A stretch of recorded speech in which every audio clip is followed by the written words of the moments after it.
नमस्कार, मैं हूं राजनीतिक विश्लेषक पवन त्यागी।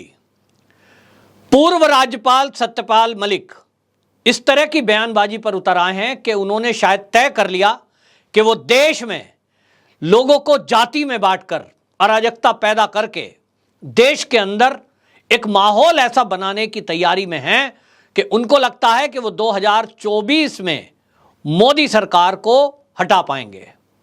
उन्होंने कई बार ऐसे बयान दिए हैं जिनसे पता लगता है कि वो राज्यपाल रहते हुए भी मोदी सरकार के खिलाफ बयानबाजी करते थे और ऐसी बयानबाजी करते थे जिससे इस देश के किसानों को भड़काकर आंदोलन में आग में घी डालने का काम किया जा सके।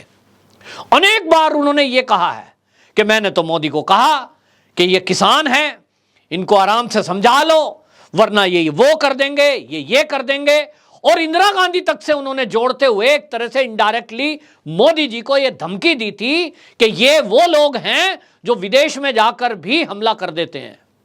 इस तरह की जहरीली जुबान बोलने वाले सत्यपाल मलिक अब ये कह रहे हैं, वो दावा कर रहे हैं बाकायदा मीडिया में कि 2024 में ये मोदी तीसरी बार प्रधानमंत्री नहीं बनेंगे, भारतीय जनता पार्टी की सरकार किन्हीं भी राज्य में आनी नहीं है और ये कह रहे हैं कि कोई जीतेगा ही नहीं।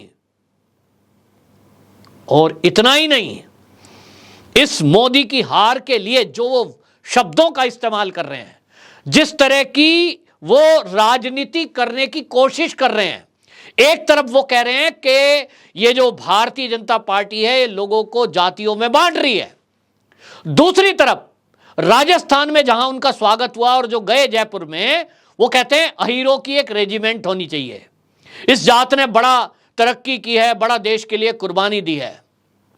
सत्यपाल मलिक जी, आप जिस तरह की राजनीति करने की कोशिश कर रहे हैं, क्या यह जातिगत राजनीति नहीं है?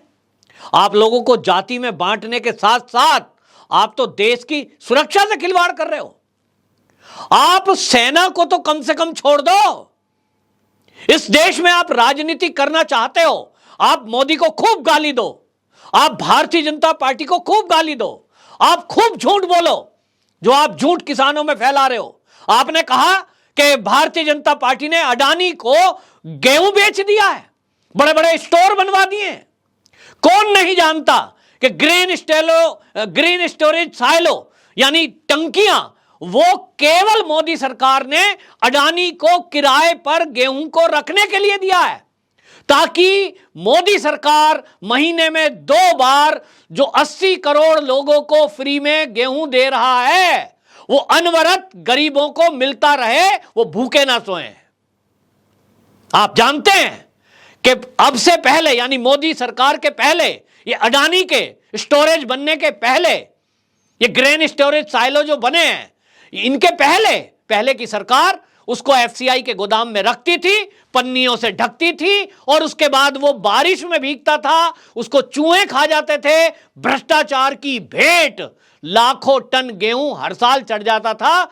जो एफसीआई के अफसर हैं, बंदर बांट करके उस गेहूं को कह देते थे, साहब क्या करें, बारिश में गल गया, क्या करें साहब, चूहा खा गया। अब मोदी सरकार आई है तो इन्होंने सोचा कि गरीबों के हक पर जो ये डांका डाल रहे हैं अधिकारी, इसको बंद किया जाए, लीकेज बंद किया जाए। तो उन्होंने विचार लगाया कि जितना गेहूं हर साल बर्बाद होता है, जो इसको रख रखाव में पैसे जाते हैं, उसके अलावा जो भ्रष्टाचार की भेंट चढ़ते हैं, सड़ा हुआ गेहूं बताकर वो बियर कंपनियों को बेच दिया जाता, बियर बनाने वाली, इसको रोका जाए और उसके लगभग 1/4 कीमत में, जितना वो भ्रष्टाचार होता था, 1/4 से भी कम कीमत में ये प्राइवेट कंपनियों को सरकार ने गेहूं को रखने का जिम्मेदारी दी है। किराया, आप मुझे बताइए, मैं इस देश के किसानों से पूछना चाहता हूं, मैं सत्यपाल मलिक जी से भी पूछना चाहता हूं, क्या वो जानते नहीं है कि देश का किसान, मैं भी एक किसान का बेटा हूं, जब अपने गांव में आलू लगाता है, आलू बोता है, आलू को कहां रखता है? मुझे पता है, आप भी सब किसान जानते हैं, अगर आप किसान हैं तो गांव के आसपास ही कहीं कोल्ड स्टोरेज बने होते हैं। और ये कोल्ड स्टोर किसके हैं? सरकार के नहीं हैं, सब प्राइवेट लोगों के हैं। और उस कोल्ड स्टोर में किसान अपने आलू को रख देता है। क्यों रख देता है? क्योंकि जब आलू की फसल होती है तो वो मात्र 2 से 3 रुपए किलो भी मुश्किल से बिक रहा है।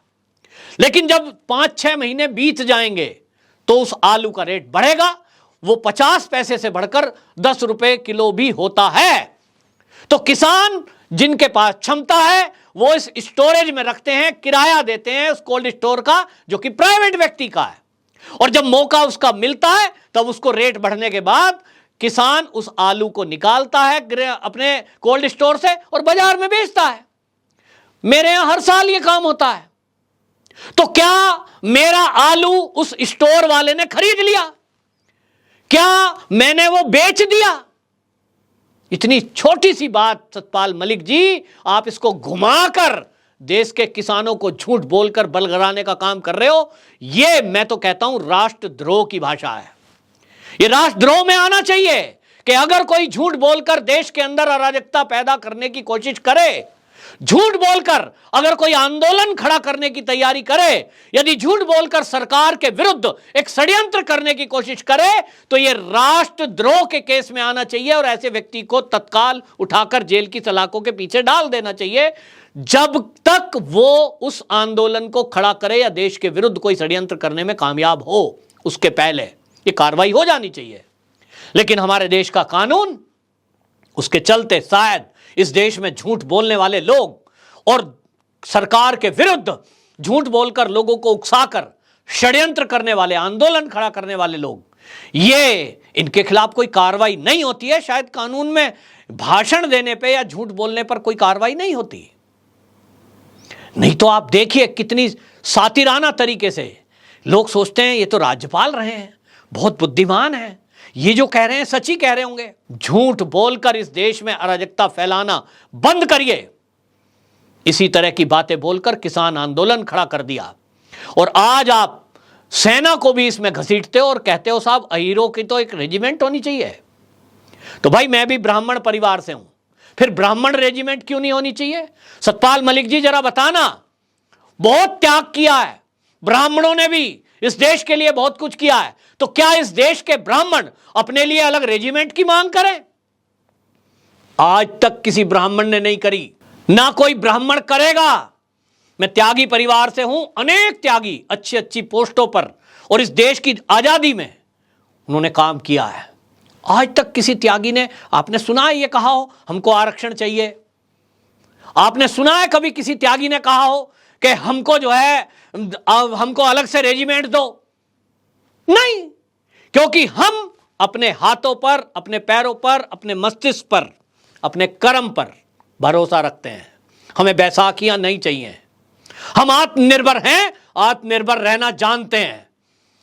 लेकिन कुछ लोग राजनीति में इस तरह की राजनीति करते हैं कि बैसाखियों के सहारे से आपको आरक्षण भी दिलवाएंगे, आपको यह भी कराएंगे। क्या आप ऐसे में कैसा देश निर्माण करना चाहते हैं जिसके अंदर यह कॉन्फिडेंस ना हो कि मैं कुछ कर सकता हूं? उसको आरक्षण की जरूरत है, सहारे की जरूरत है। ये ऐसे लोग जब तक राजनीति में रहेंगे तब तक इस देश का भला होने का है ही नहीं। फ्री की रेवड़ी बांटना, लोगों को बांटना, लड़ाना और झूठ बोलना। आप बात कर रहे हैं कि साहब 3 कृषि बिल वापस हों, पहले किसानों से पूछा आपने? किसानों के हित का है वो। उसके बाद आप कहते हैं एमएसपी पर गारंटी देनी है, वो हो नहीं सकता। एमएसपी पर गेहूं की गारंटी क्यों, चावल की ही क्यों, फिर मेरे आलू पर गारंटी क्यों नहीं, किसान के टमाटर पर गारंटी क्यों नहीं, फिर प्याज पे गारंटी क्यों नहीं, फिर दालों पर गारंटी क्यों नहीं, फिर किसान जो कपास पैदा करता है उस पर गारंटी क्यों नहीं? और अगर किसान की सारी फसलों की गारंटी लेने की बात करोगे तो माने जाओगे कि आप किसान के हितैषी हो। तो अगर सब पर आप गारंटी मांगते हो सरकार से कि सरकार रेट तय करे कि भाई सारी फसल जितना भी किसान पैदा करता है, चाहे वो टमाटर लगाए, आलू लगाए, प्याज लगाए, वो आम पैदा करे बाग में, कुछ भी, तो गारंटी चाहिए आपको, सब चीज में सरकार चाहिए। तब फिर इस देश में महंगाई का आलम क्या होगा जनाब? तो क्या इस देश में जो खेती नहीं करते वो इस देश के नागरिक नहीं है? उनकी चिंता नहीं है? गन्ने का रेट चाहिए आपको 3 गुना, तो क्या चीनी का रेट 3 गुना नहीं होगा? फिर आप कहेंगे चीनी का रेट बढ़ रहा है, तेल की महंगाई हो गई है, गेहूं का रेट बढ़ गया है। तो राजनीति के कारण देश को बांटना छोड़िए। और ये जो सत्यपाल मलिक जी हैं, घोषणा कर रहे हैं कि 2024 में मोदी जी तो आने से रहे। वो कहते हैं साहब गिनवा रहे हैं, वो गिनवा रहे हैं। पश्चिम बंगाल में हारेगी, तेलंगाना में भी हारेगी, केरल में भी हारेगी, महाराष्ट्र में भी बीजेपी नहीं आएगी, तमिलनाडु, राजस्थान, वो कहते हैं पंजाब और हरियाणा में भी नहीं आएगी। तो कौन आएगा भाई? आप नई पार्टी बना रहे हैं, आपकी पार्टी आ रही है, या आप आम आदमी पार्टी में शामिल हो रहे हैं? आम आदमी पार्टी को ला रहे हैं या फिर उस कांग्रेस को ला रहे हैं? मोदी जी चलिए मान लिया नहीं आ रहे हैं, तो फिर क्या उस पार्टी को लाना चाहते हैं जिसने इस देश पे 65 साल राज किया? कांग्रेस, जिसने राम मंदिर का विरोध किया, जिसने वक्फ बोर्ड बनाकर अरबों खरबों रुपए की जमीनें एक साजिश के तहत लोगों को सौंप दी, तुष्टीकरण के कारण इस देश में, इस देश को पीछे रखा, भ्रष्टाचार किया। किसको सौंपना चाहते हो? किसानों की जो दुर्दशा है उसके लिए कौन जिम्मेदार है? मात्र 2014 से आई हुई भाजपा, मोदी, या वो जो 65 साल सत्ता में कांग्रेस थी वो? किसका पक्ष ले रहे हो? किसका विरोध कर रहे हो? और क्यों? क्या आपको उभरता हुआ भारत अच्छा नहीं लग रहा? क्या आपको नहीं लग रहा कि भारत की स्थिति आज आर्थिक रूप से ऐसी हो गई कि वो 5वें स्थान पर आ गया है? क्या आपको यह अच्छा नहीं लग रहा?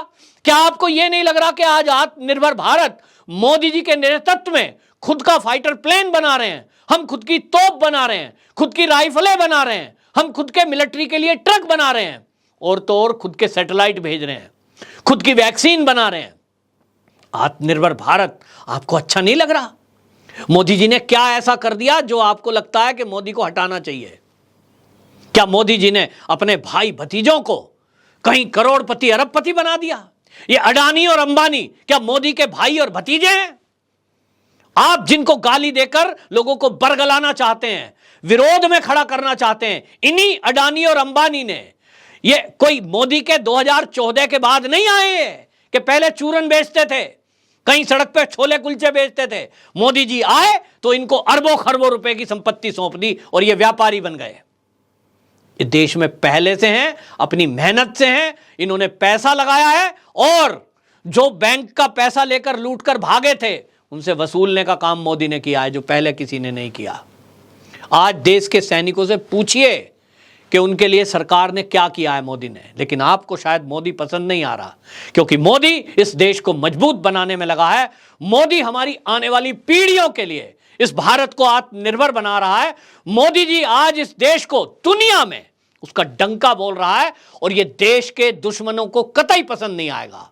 तो मैं ये पूरी जिम्मेदारी के साथ कह रहा हूं कि जो मोदी का विरोध करता है, मुझे लगता है कि वो कहीं ना कहीं देश के दुश्मनों के साथ मिल गया है, क्योंकि यह भाषा वो बोलेगा जिसको देश के हालातों के बारे में पता नहीं है कि 2014 के पहले का भारत क्या था और 2014 के बाद मोदी जी के प्रधानमंत्री बनने के बाद भारत क्या बन गया है, क्या अंतर आया है। कम से कम सत्यपाल मलिक जी अगर ये जुबान बोल रहे हैं तो मुझे समझ से परे है, क्योंकि वो पढ़े लिखे इंसान है, उनको सब पता है कि भारत की स्थितियां क्या हैं। लेकिन वो झूठ बोलकर अगर राजनीतिक फील्ड में आना चाहते हैं, वो आम आदमी पार्टी में ज्वाइन होकर और केजरीवाल के कंधे से कंधा मिलाकर इस देश की राजनीति में आगे बढ़ना चाहते हैं, तो मुझे उस पर कुछ नहीं कहना।